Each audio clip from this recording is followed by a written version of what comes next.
என்னுடைய அரசு செஞ்சிருக்கக்கூடிய சாதனைகளை நம்பி நான் உறுதியாக சொல்றேன், அடுத்து அமைய போறதும் திராவிட மாடல் ஆட்சிதான். எங்களுடைய சாதனையின் அடுத்த கட்டமாக திராவிட மாடல் 2.0 ஆட்சி இருக்கும். அதுக்கான ட்ரெய்லர் தான் இந்த நிகழ்ச்சி. அடுத்த 5 ஆண்டுகள்ல தமிழ்நாட்டின் வளர்ச்சி எப்படி இருக்கணும், நம்ம எந்த பாதையில டிராவல் பண்ணணும் என்பதற்காக ஒரு ப்ளூ பிரிண்ட் தயாரிச்சு இன்றைக்கு அதை செயல்படுத்த திட்டமிட்டு இருக்கிறோம். அப்ப எனக்கு பேர எங்க அண்ணா சொன்னதுதான் நினைவுக்கு வந்துச்சு. மக்களிடம் செல், மக்களிடம் வாழ், மக்களிடமிருந்து கற்றுக்கொள் எனும் அறிவுரையின் அடிப்படையில் தமிழ்நாட்டின் 1,80,00,000 குடும்பங்கள் கிட்ட நேரடியா போய் அவங்களுடைய கனவுகளை, அவங்க தேவைகளை, அவங்க எதிர்பார்ப்புகளை கேட்டறிந்தோம். இதை எப்படி செஞ்சிருக்கோம் என்பது பற்றி நம்முடைய திருமதி அமுதா IAS அவர்கள் சொன்னாங்க. மக்கள் சொன்ன கருத்துக்கள் அடிப்படையாக வச்சு அதுல முக்கியமானவற்றெல்லாம் முன்னிலைப்படுத்தி தமிழ்நாட்டின் அடுத்த கட்ட வளர்ச்சிக்கான எனது தொலைநோக்கு பார்வை, அதாவது தமிழ்நாடு 2030 14 முக்கிய அம்சங்களை என் மக்களுக்கு நான் அறிவிக்க விரும்புகிறேன். முதல் துறை வீட்டு வசதி துறை.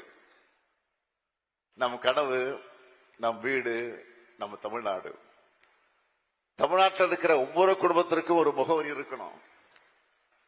ஒவ்வொரு முகவரியும் ஒரு இணைய இல்லமாக திகழணும். 2030ஆம் ஆண்டிற்குள் கிராமப்புறங்கள்ல கலைஞர் கனவு இல்லம் திட்டத்தின் கீழ் 5 லட்சம் வீடுகளும், நகர்ப்புறங்கள்ல 2 லட்சம் வீடுகளும் கட்டி தேவைப்படும் ஒவ்வொரு குடும்பத்தின் கைகளிலும் சாவியை ஒப்படைப்போம். 2வது துறை மருத்துவம் மற்றும் மக்கள் நல்வாழ்வுத்துறை.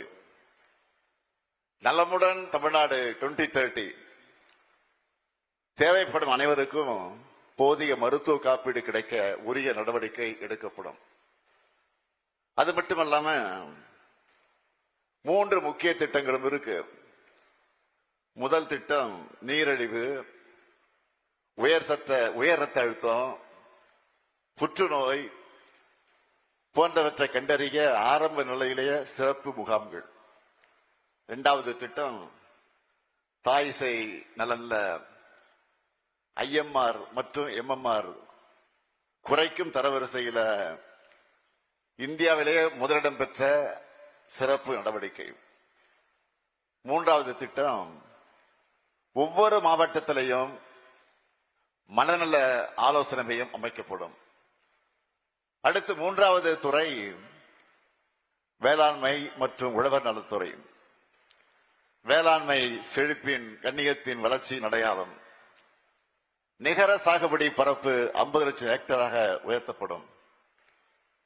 மண்வள அட்டைகள் 41 லட்சம் உழவர்களுக்கு வழங்கப்பட்டு இயற்கை விவசாயம் 17,000 ஹெக்டராகவும், உயிர் வேளாண்மை 1 லட்சம் ஹெக்டராகவும் விரிவுபடுத்தப்படும்.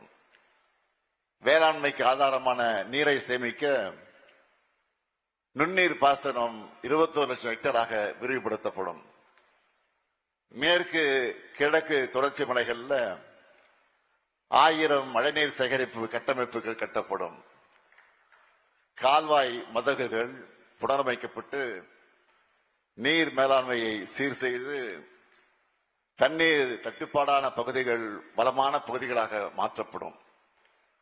உணவு உற்பத்தி 125 லட்சம் மெட்ரிக் டன்னாக உயர்த்தப்பட்டு 1000 மதிப்பு கூட்டல் மையங்கள் நிறுவப்பட்டு 1,25,000 உழவர்களுக்கு வேளாண் கருவிகள் வழங்கப்படும். 4வது துறை பள்ளி கல்வித்துறை. ஒவ்வொரு பள்ளியும் அறிவின் ஆலயமாக இருக்கிறது. இடைநிற்றல் இல்லா கல்வி கனவு 2030. இதன் மூலம் ஒவ்வொரு குழந்தையும் பள்ளியிலே சேர்ந்து வெற்றியுடன் வெளியேறும் நிலையை உருவாக்குவோம். அனைத்து அரசு மற்றும் அரசு உதவி பெறக்கூடிய பள்ளிகளையும் 2030க்குள்ள 100 விழுக்காடு ஸ்மார்ட் கிளாஸ் ரூம் அமைக்கப்படும். 300க்கும் மேற்பட்ட நூலகங்கள், லைப்ரரி 5.0 என்ற புரட்சிகர நவீன அறிவு கோட்டைகளாக மலரும். முக்கியமாக 1000 மாடல் ஸ்கூல்ஸ் வெற்றி பள்ளிகள் திட்டம் மூலம் விரிவுபடுத்தப்படும்.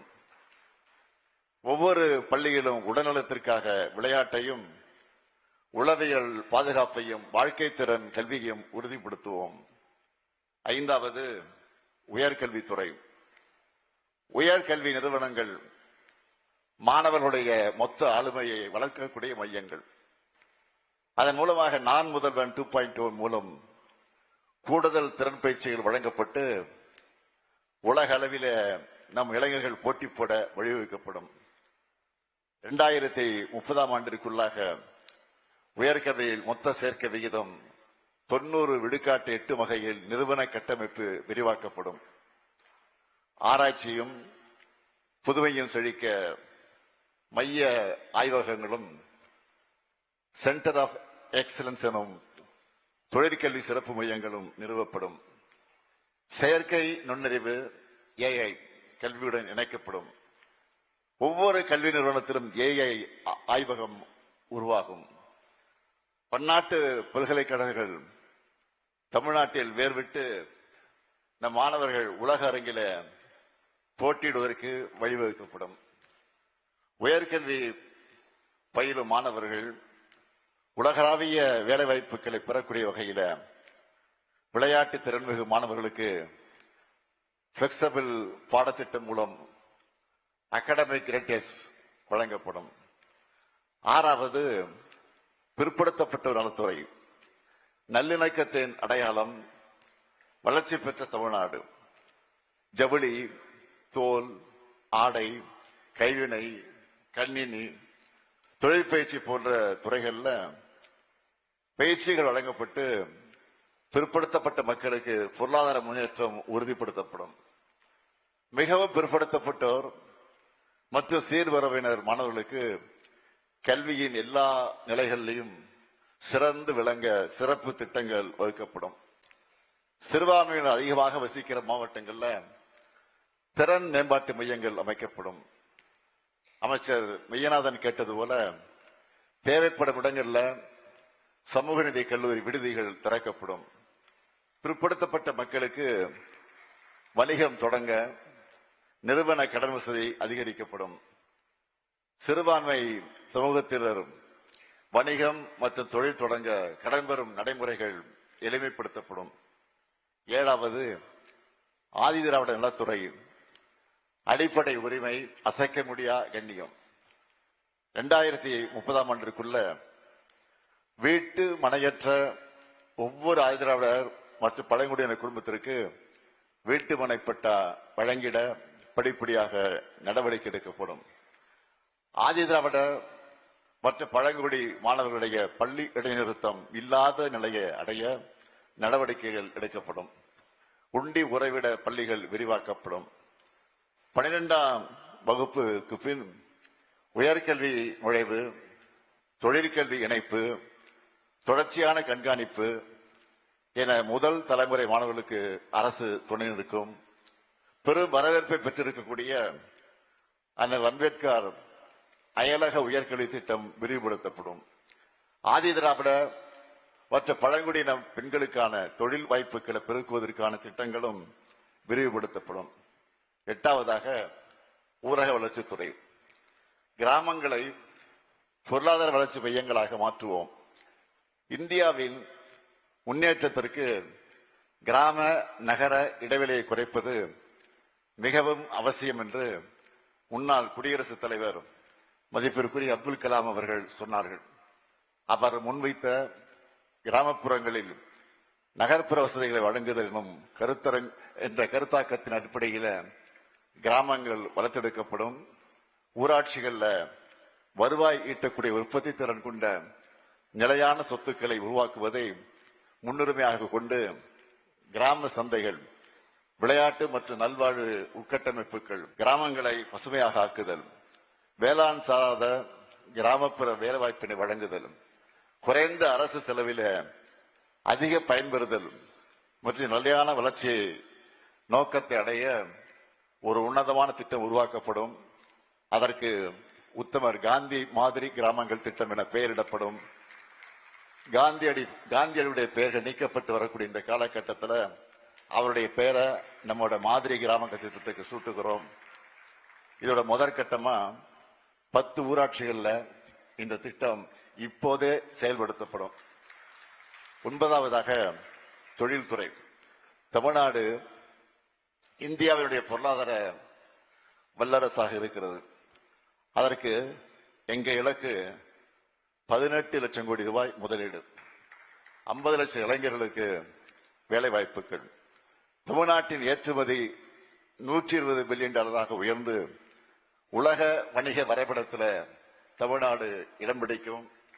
மேக் இன் இந்தியா தமிழ்நாடு ஒவ்வொரு மாவட்டத்திலும் உயிர் வர மாவட்டந்தோறும் நவீன தொழில் பூங்கா, ஒரு சிறப்பு தொழில் தொகுப்பு, பொது வசதி மையம் ஆகியவை அமைக்கப்படும். மின்னணுவியல் துறையில மதிப்பு கூட்டல் 5 மடங்காக அதிகரிக்கப்படும்.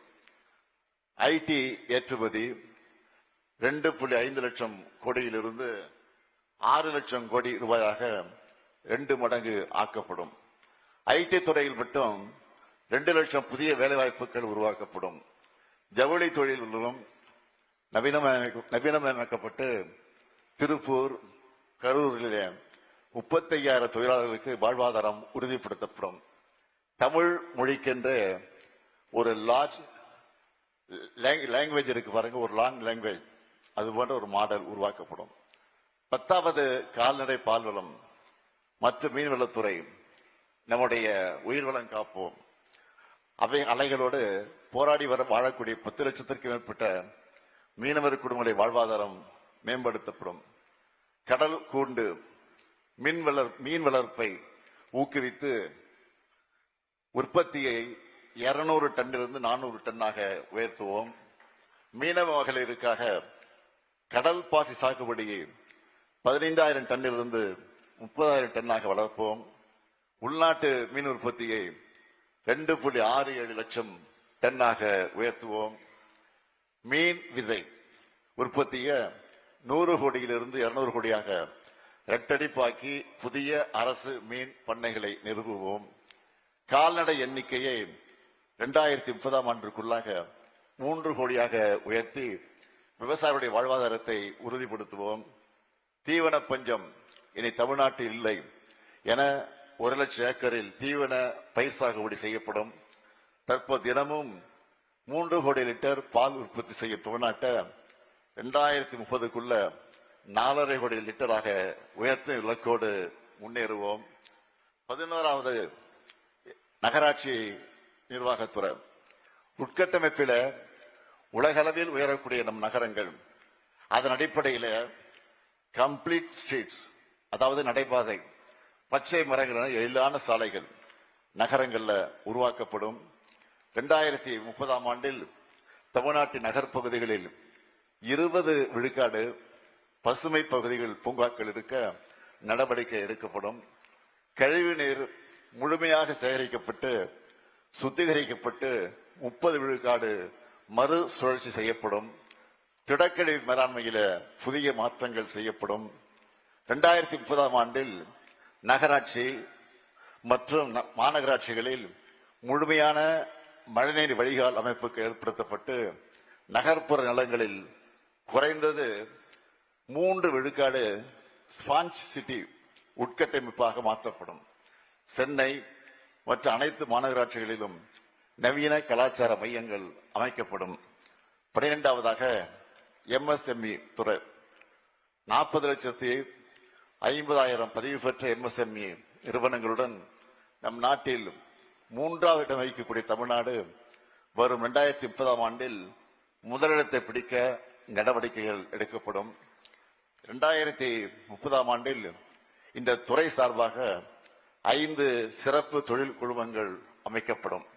குறிப்பா உணவு பதப்படுத்துதல், தேங்காய் நார் உற்பத்தி பொருட்கள் போன்ற வேளாண்மை சார்ந்த தொழில்களுக்கு முன்னுரிமை அளிக்கப்படும்.